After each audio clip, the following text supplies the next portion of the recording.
You are going to die. I don't say that to be morbid or sensational. I say it as a reminder. Because as certain as we are of that truth, most of us are living like that's not the case. But when you truly wake up to the fact that you will die one day, and make each decision through that lens, you'll learn that death can teach you everything you need to know about living.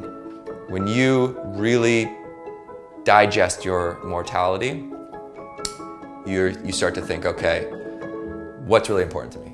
That's Ben Nemtin. Back in 2006, Ben and his friends packed into a purple RV and went on a road trip that would change their lives. The catalyst for the trip was a 150-year-old poem called The Buried Life.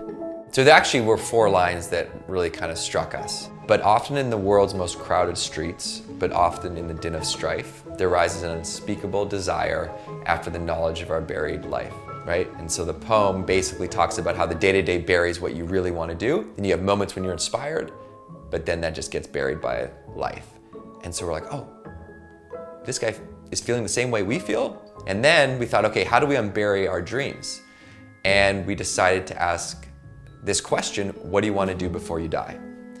Because the thought of death was the only thing that shook us enough into the present moment to actually realize what was truly important. And when we asked ourselves that question, there were many answers. And so that's how the bucket list formed.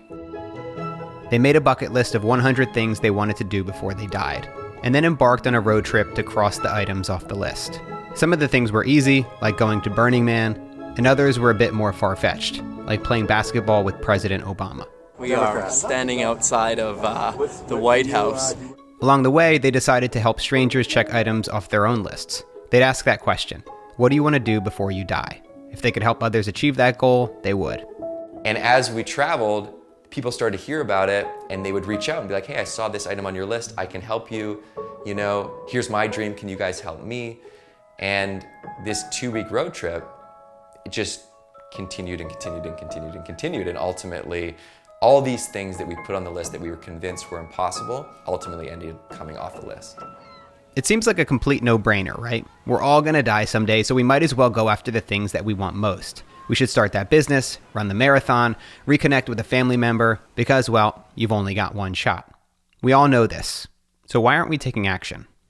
Duh, right? We should obviously go after the things that we want to in life. We obviously have a finite amount of time to do it in. Why isn't everybody creating bucket lists and going out and achieving and attempting to achieve all the things they've wanted to? I think it's human nature to put off our personal goals, because if you think about it, there's no deadlines for personal goals, but we have all these deadlines for every other goal set in our lives. So we have, we have work goals, we have life goals, and we have birthdays, we have payments. We always have something that has a deadline, and then there's consequences if you don't hit that deadline. With our personal goals, we don't have a deadline, so we're like, I'll do it tomorrow. I'll do it next week, I'll do it next year, until most people realize that, crap, it's too late. And there's this really interesting study from this psychologist at Cornell who basically talked with all these people on their deathbed and found that most people at the end of their life don't regret the things they did, they regret the things they didn't do. And 76% of people, when they hit their deathbed, their number one regret in their entire life is living a life someone else wanted for them, not themselves. As Ben and I talked, I couldn't help but think of my wife, Natalie. Earlier this year, she decided to do something she never thought she'd have the courage to do. She quit her job to try to start her own business. Hey Bubbles, What did you do? quit my job today. To say that fear entered the equation would be a huge understatement. Fear swallowed her alive. Can't believe you did it. It was terrifying. I probably used the word terrifying 18 times when I quit.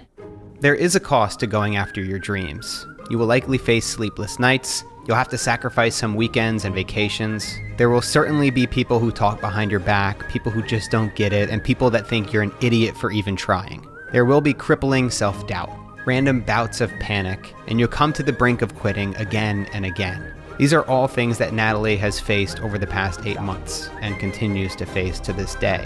And I'm not gonna lie, it's terrifying. Yes, there is a cost to chasing after your dreams, but it pales in comparison to the cost of not doing it. If you are at a crossroads and you're thinking, okay, do I take a left turn and go after my dream? Or do I continue to go down this path?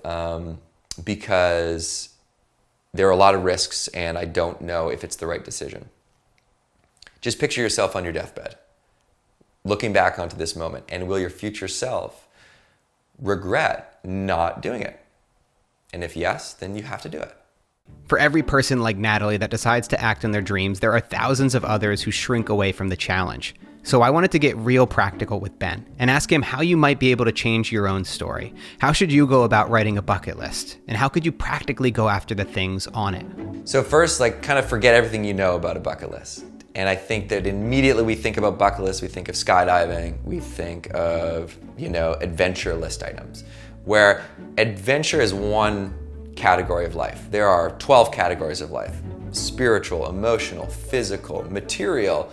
There's no rules for a bucket list. The only rule is that it's important to you, big or small. So anything that you've ever wanted to do or that's important to you, it could be more time with your family, it could be booking that trip with your family, it could be building that huge thing, and then write it down. Write it down because that makes it real. Write it down because then you feel accountable. Write it down because you're 42% more likely to achieve it once you write it down. Then you want to share it, right? Like you want to talk about those things that are important with your friends. Ben suggested that it's important to be intentional with your outreach. So if your dream is to make a feature-length documentary, then think about who would be the best person to give you advice on that topic. So who's someone that might know a documentary filmmaker that you can reach out to and say, hey, listen, this is something I really want to do really badly. This is the most important thing in my life right now. Could I connect with your friend who's a documentary filmmaker just to ask him a couple questions? And then you can pretend that a genie pops up and genie says, it's a pretty good list. I'm a genie. I'm going to help you do one thing on your list. But by me helping you achieve that one thing, you can never do anything else you wrote on your list. So what do you choose? And that's the most important thing on your list. And that's what you want to keep at the top. Death is a strange thing to think about. We see it nearly every day in movies, on TV shows, and in the media. Sometimes it's comedic, it's often dramatic, but what we're seeing is usually the work of fiction. Even the deaths we see on the news are usually covered from thousands of miles away behind the comfort of our screens. We're rarely confronted with death face to face. You talk with people that have had a near-death experience, or someone that they love has died. And a lot of times they say, everything changed for me. But like Ben, you don't need to come toe-to-toe with death to understand that truth. You can be reminded of it through a 150-year-old poem, or maybe even through a YouTube video. It takes one moment, one decision, and a shift in perspective to change your life. Just remember, you won't be able to get there alone. The only way we cross things off our list is through the help of other people, right? It was literally people coming to us saying, hey, I can help you with this. You want to ride a bull? My uncle has a bull ranch. You want to make a toast at a stranger's wedding? My friend's getting married, I can get you in. You want to play basketball with President Obama? Maybe I can put word into a senator. Dude, the president just walked out. The president just walked out. The more of those big list items that ultimately come to fruition, you suddenly have this moment where you're like, oh my God, I can do anything. And it changes your DNA. It actually changes the makeup of how you view life. And then it's not, can I do it? It's, do I want to do it?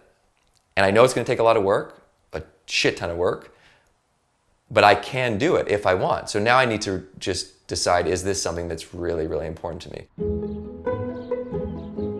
Okay, now it's your turn. I want you to take the next 30 minutes to write down your own bucket list. Don't overthink it. You can change it later. Just start writing. Remember, you're 42% more likely to accomplish your goal if you write it down.